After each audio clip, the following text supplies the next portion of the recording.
Oh, the microphone is off.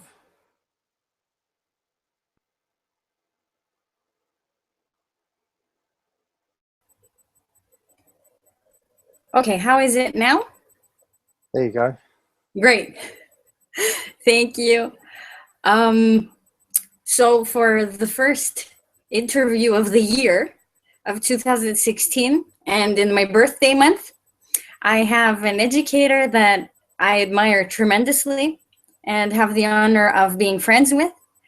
I'm sure a lot of you know him, James Taylor. His list of accolades is just endless.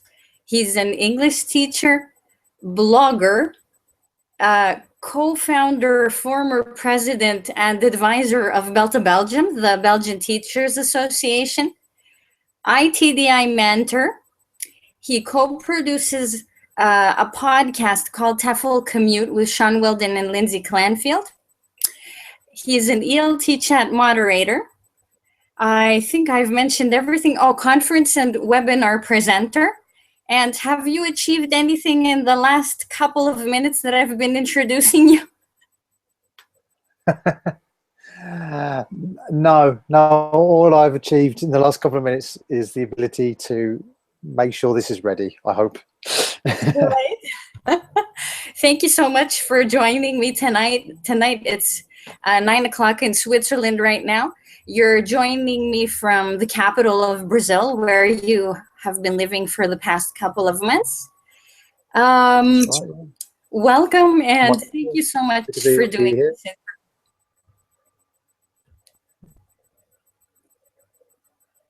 Thank you very much for doing this.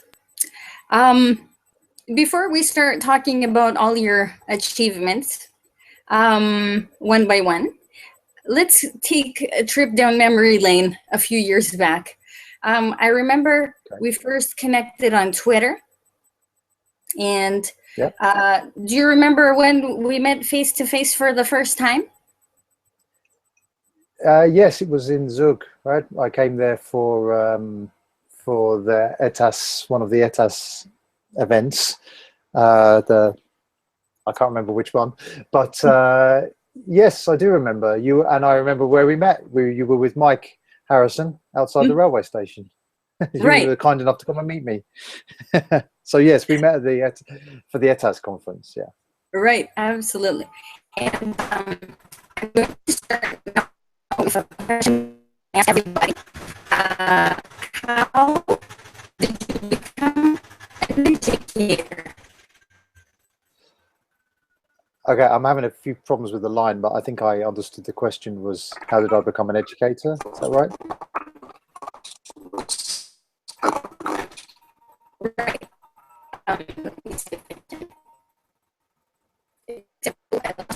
There you are. No problem.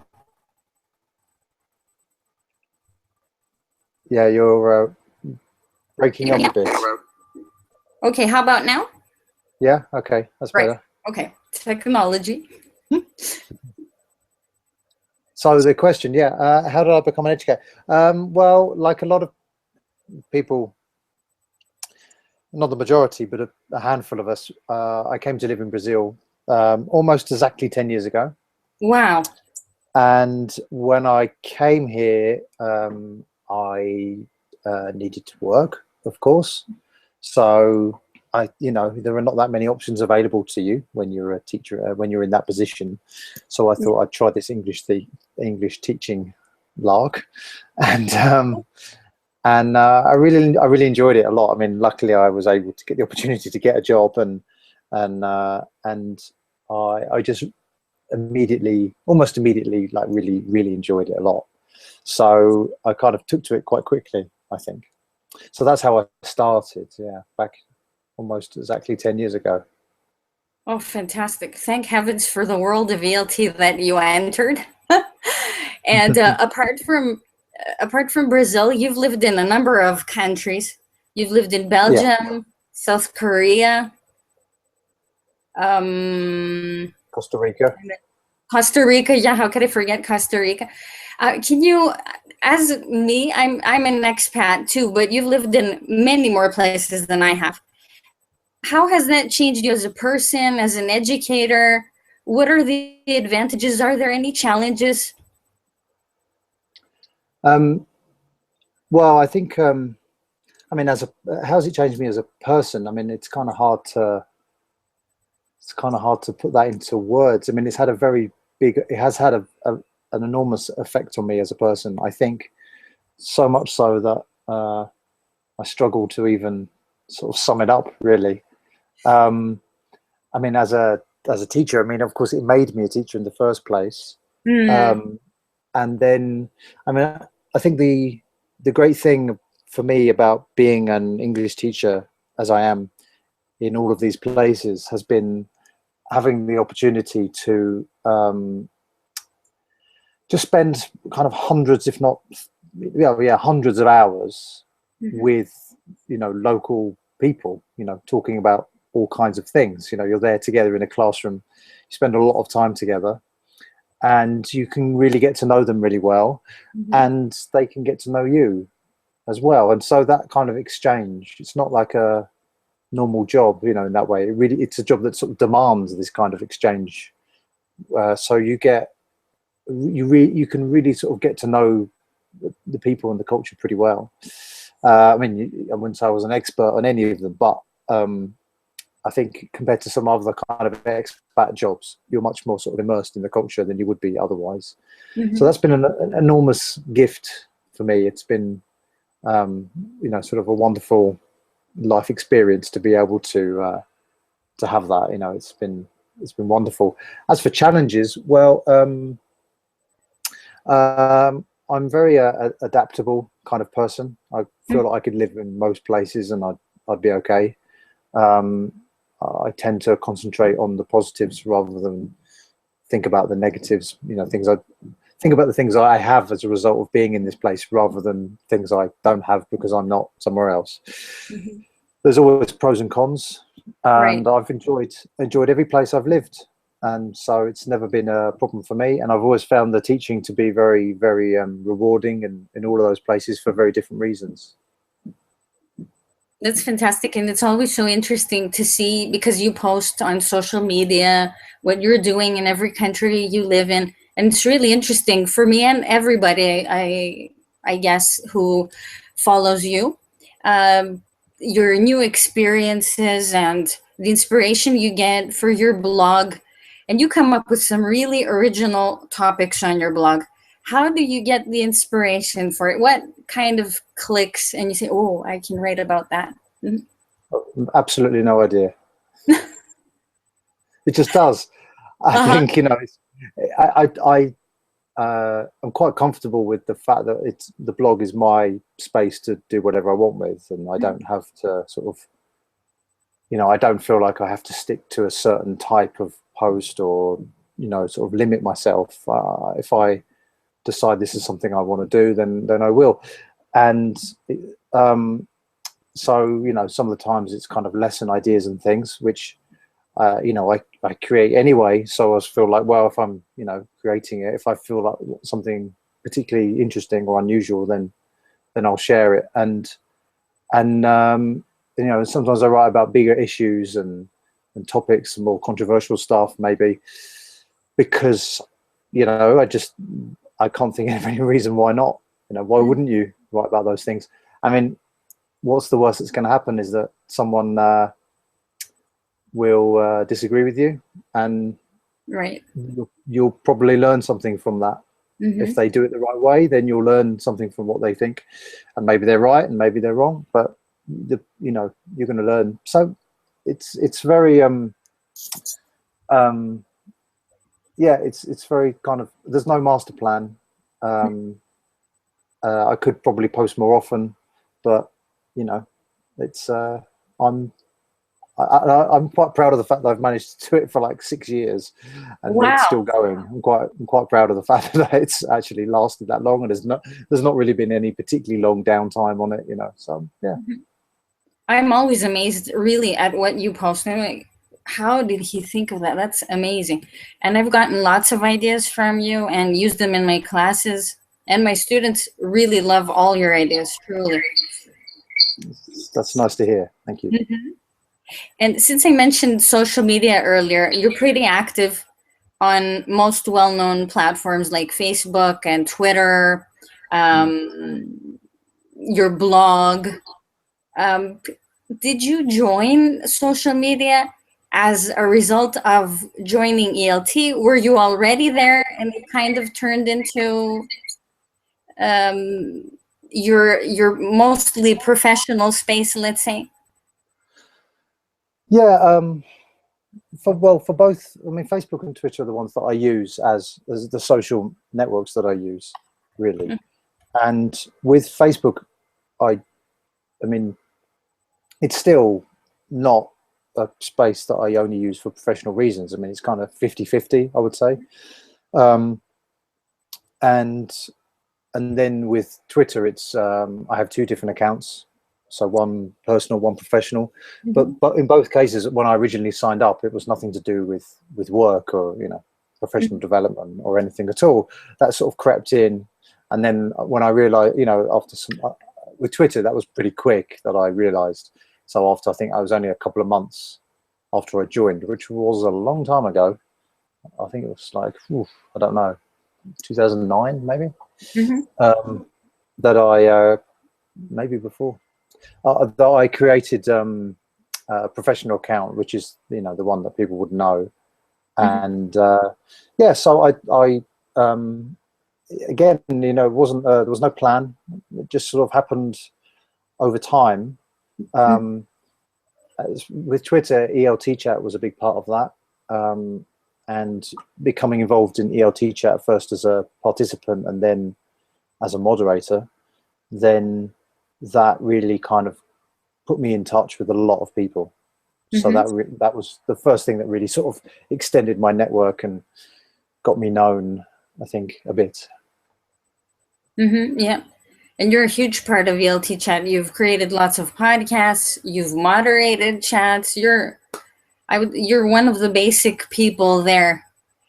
And speaking of basic people, you've also achieved something else, which is tremendous.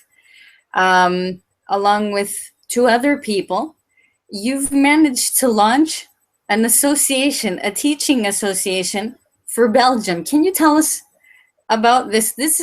It's totally amazing. Sometimes I think about it, and it's absolutely fantastic what you've done.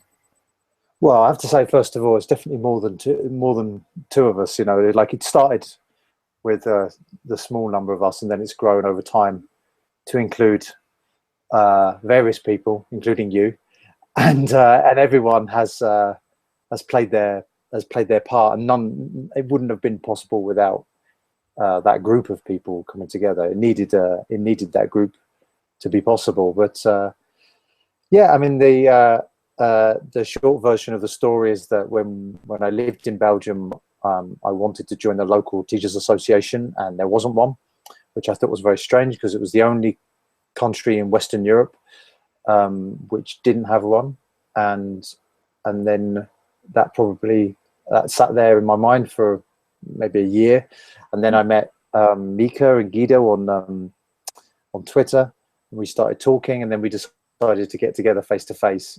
And from that first initial meeting, we decided that, yeah, okay, well, why not? Let's set up a teaching association and see what happens. And I'm more proud of Belter than I am of anything I've ever achieved in my professional life. It's been an amazing 4 to 5 years from the very initial beginning. I was fortunate enough to be chosen to be the first president of Belter, which will always be true. and so I was the president of Belter for 4 years until a couple of months ago when John Arnold took over. And so I decided it was time for me to hand over the reins to somebody else.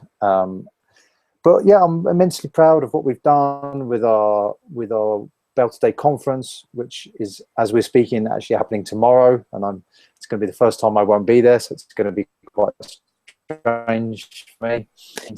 And then the webinars that we've done, which we've done around 30, I think, maybe more. 2 web conferences, our wonderful journal, the Belter Bulletin, and the blog, and I think we've really kind of punched above our weight for such a small and young organization. I think we've achieved a lot in a short period of time. I'm very, very proud of it. I've personally learned a lot from the experience, and I'm sure it'll have a lot of influence for me in the future. But at the same time, while I'm sad that it's over, I'm kind of excited about whatever will come next, whatever that will be. I don't know what it is yet, though. You still are a current advisor, though, for Belgium, for Yes. Belgium. Yeah. So if they need me, I'm there to help out and give advice and things like this. But I don't have any sort of I don't have a particular role or any particular jobs really, apart from, well, I do things, but nothing major. You also co-produce a podcast, TEFL Commute, as I mentioned earlier. How did that come about?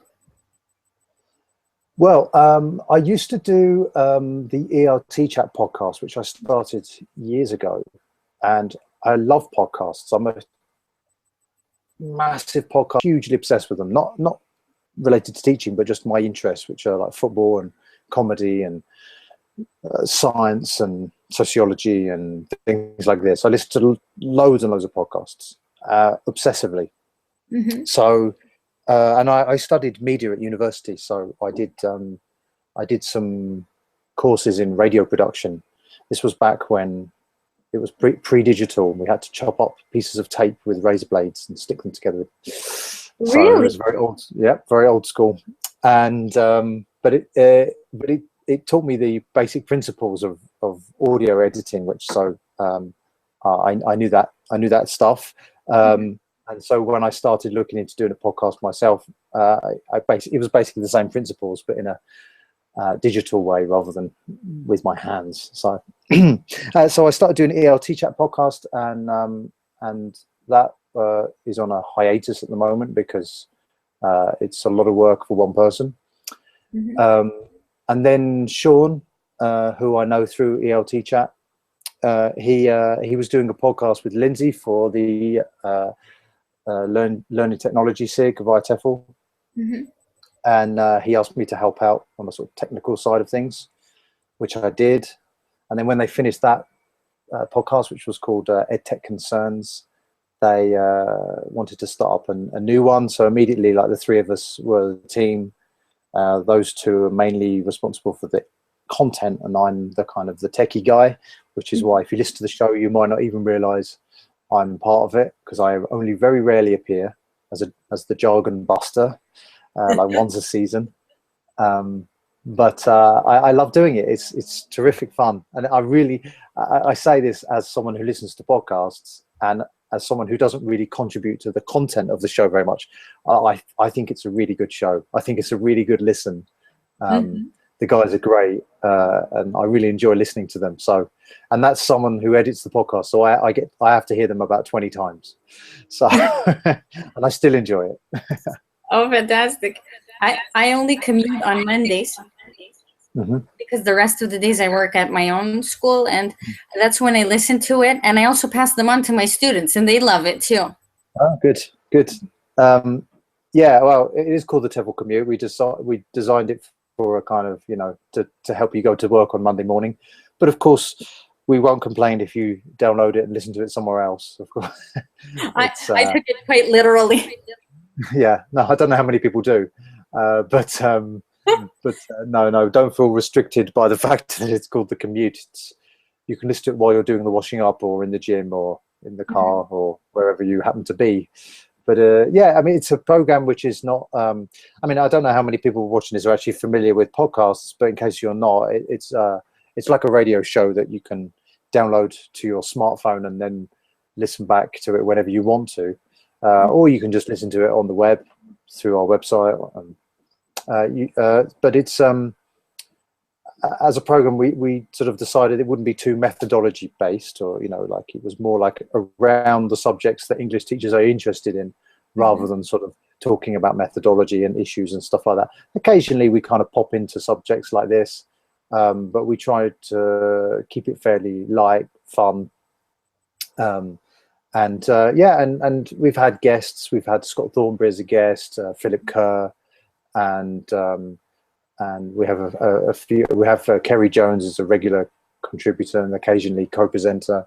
And so we've had some really good stuff, and we've got some good episodes coming up. But yeah, so it's I'm really proud of it. I really enjoy doing it, and I want lots of people to listen to it because I think it's really good. It sure is, and I'll include the link on my blog with your interview. Okay, thanks. A pleasure. And you also present at conferences, and you present webinars too. What do you enjoy about this type of, let's say, ELT work? It's very similar to, like, I guess some of us, we like to make people listen to what we think. For some reason, I find it very interesting, the process of putting. I enjoy the whole process. Like I enjoy doing the research. I enjoy putting the talk together and figuring out how it's going to work, and I like making the slides even. And then I enjoy doing the speaking. I don't have a problem with speaking in public, so I enjoy that side of it. I haven't done. I've definitely done more webinars than I have done actual face-to-face presentations, which is probably strange, but that's the way it's been so far. But I as a result, I find very comfortable doing webinars because I'm so familiar with them, especially with moderating so many for Belter as well. And yeah, I enjoy being the with the face-to-face presentations. I enjoy being there in the room with people, getting the response from them, and it's really interesting. I guess the thing is, this area, as you can hear, I like talking about it. I like talking about ELT to interesting people. So I like to be in a room talking to interesting people about these subjects and seeing how they react to them, because I try not to be too I try to do talks which are at least a bit thought-provoking, or will help perhaps people see things in a slightly different way to what they've thought before. I don't want to say challenging, because it sounds like I'm being deliberately provocative, which I'm not normally. I just can't see the point of just kind of saying things that people have heard before. Yeah. So I like to, motivate people to try and think in different ways, which is what I like to do with my students as well. So, yeah, I suppose that's just part of my personality. Is there a specific topic you like to cover in your talks? For example, when they say, James, can you present at so-and-so conference and webinar? You can do whatever you like. Have you got a favorite topic, or is it what catches your interest at that specific period? No, I'm a generalist at this stage. I think there's lots of things that grab my attention. I don't have a particular area that I would consider my area, as some people do. But no, I mean, I'm doing a webinar next week about classroom management. I'm doing a talk in a couple of months about introverted learners, and does communicative language teaching does it kind of neglect introverted learners, and is mainly for the benefit of extroverts? Spoiler alert, the answer is yes, I think. But then maybe there is no choice. That's the catch-22. But anyway, and I've done talks about reading and technology, and being sort of skeptical of the use of technology, and all kinds of things. Whatever's going through my head at that time when I'm asked to put something together is what I like to, what I've done. Maybe in the future I'll specialize in something, but at the moment, no, I'm kind of all over the place. Favorite ELT book or one that you think is a must-have in our libraries? Just one. Well, if you can. Otherwise, two or three would be fine. Okay. Well, let me give then a couple of honorable mentions. A recent book that I really liked was Philip Kerr's book on using L1 and own language activities, which I thought was really interesting. On a very practical level,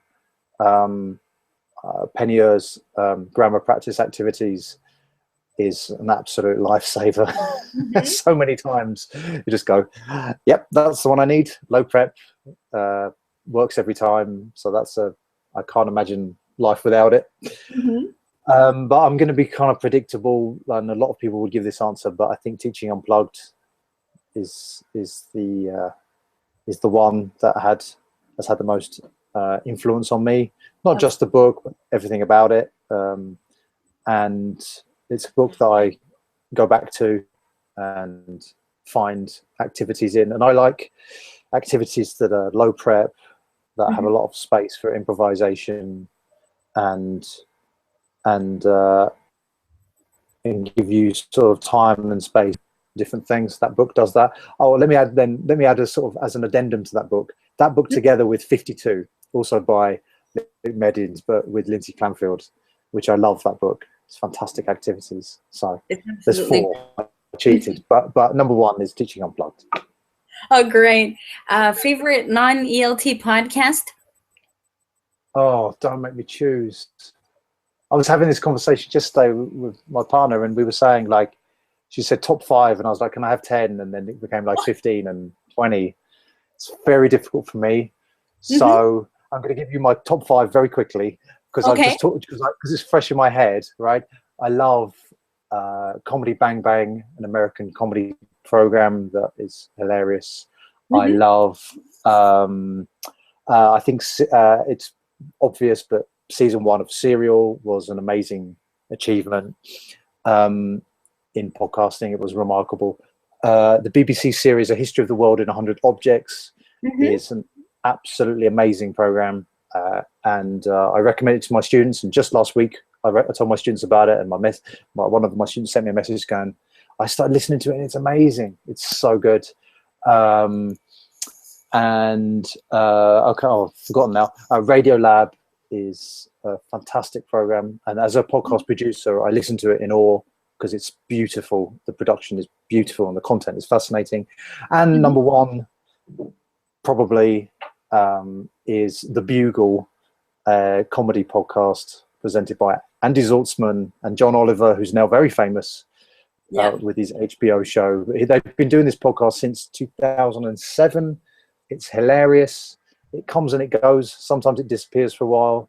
It's genius. I love it so much. I have the T-shirt. So that's how much I love it.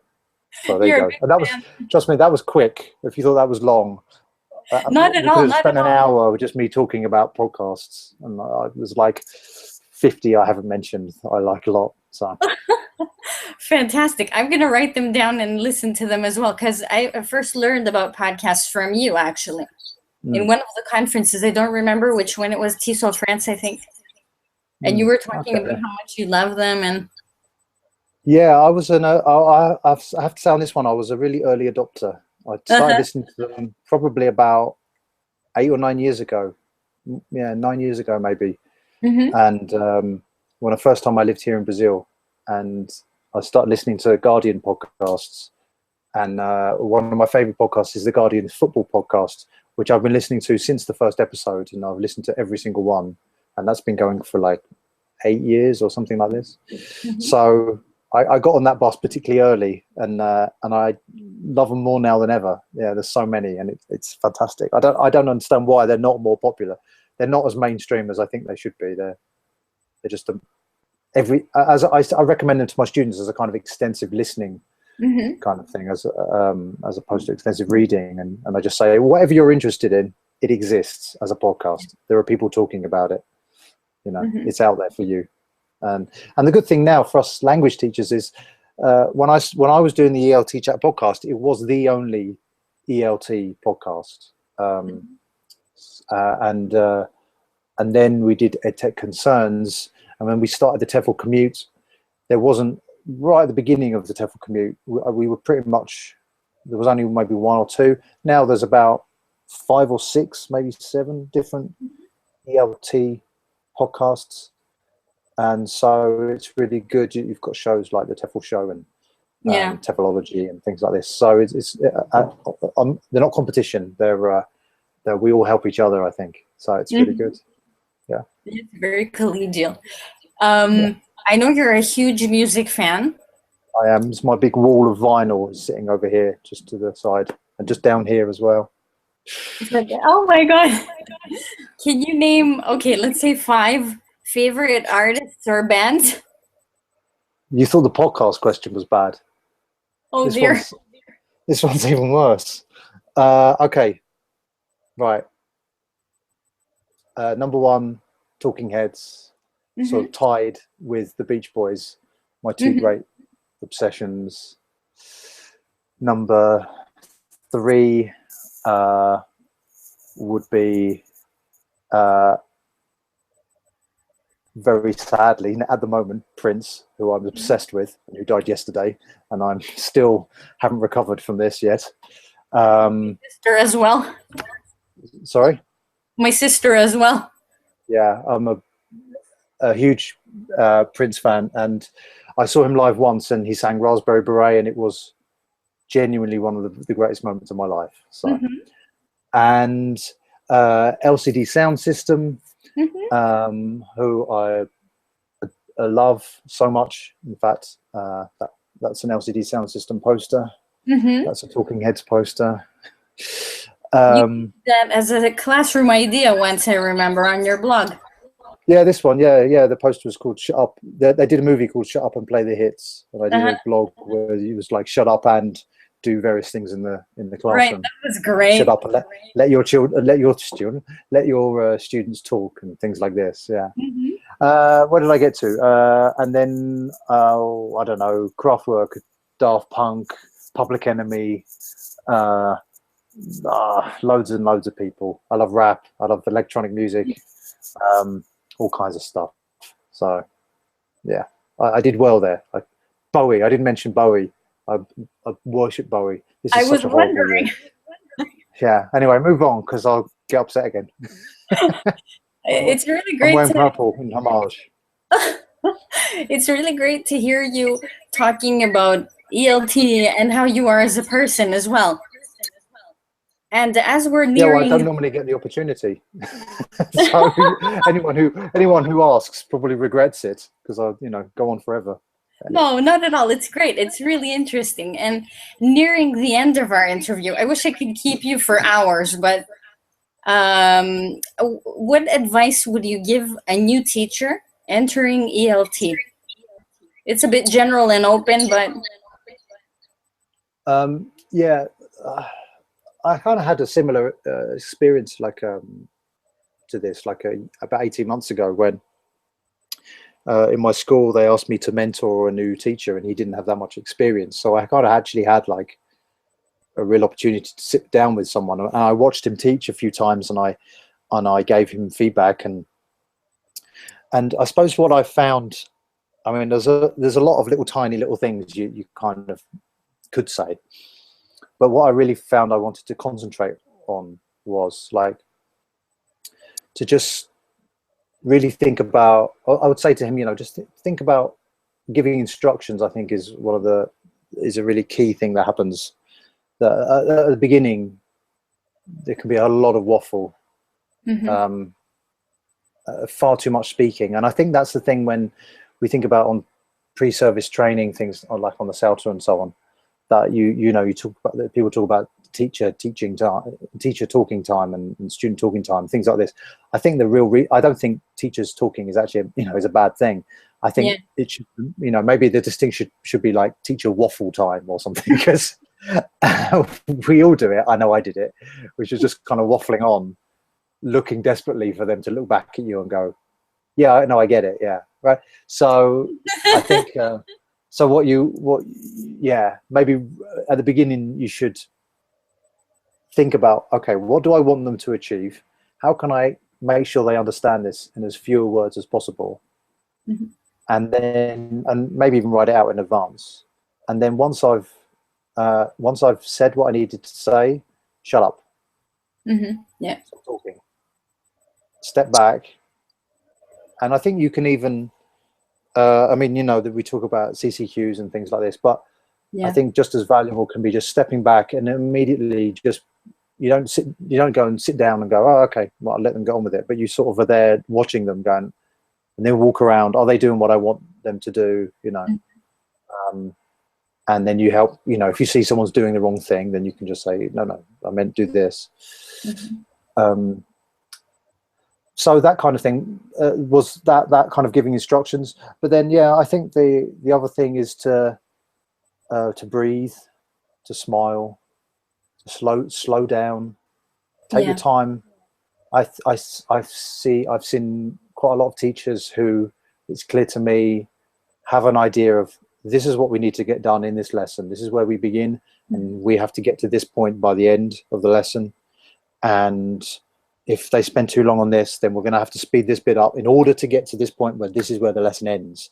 And I really, apart from the fact that there may be a pressure from the syllabus, if you don't have that, then there's absolutely no reason why you need to spend 3 minutes on this activity, because that's what you've decided in advance. Right. And it drives me a bit crazy when you see sort of teachers sort of going, okay, so I want you together to do this activity, off you go, and then 30 seconds later they're kind of interrupting them to give them the answers. Yeah. And it could, because we have to, like, we don't have time. And they go, well, why are we here? You know, the time isn't in charge, the syllabus isn't in charge. It's what the students need. That should be, nothing else should really matter. And if you're, so don't rush is what I would say. Don't go too slow, but don't rush. Get the job done properly. Make sure the students are actually learning something, not just completing the activities. That was a very waffly answer for someone who said don't waffle, but there you go. No, but it was great. It was great advice, and it's always great to hear it again and again. No matter how many years we've been teaching, it's always important to take all this into consideration. Yeah, and it's good for me to say it because it reminds me of these things as well, you know. So I'm as guilty as anyone, you know. Why do I have a feeling there's going to be a part 2 to this interview? I feel like I can keep talking to you for hours. Well, you haven't asked me about my favorite albums of all time, or my favorite stand-up comedians, you know. So No, that's a great idea for a second interview. Teaching stuff, yeah, sure, yeah. Fantastic. Thank you so much, James. Really, thank you for your time and your ideas and everything I learn from you on a daily basis. And that's not an exaggeration. It's true. You're welcome. Thank you very much for asking to interview me and for doing it. It's very nice to be asked. So thank you. Fantastic. It's been a pleasure. And I wish you a wonderful rest of the day for you and a great weekend. Yep, you too. Okay. Thank you so much. Okay, see you. Bye-bye. Take care. Thank you.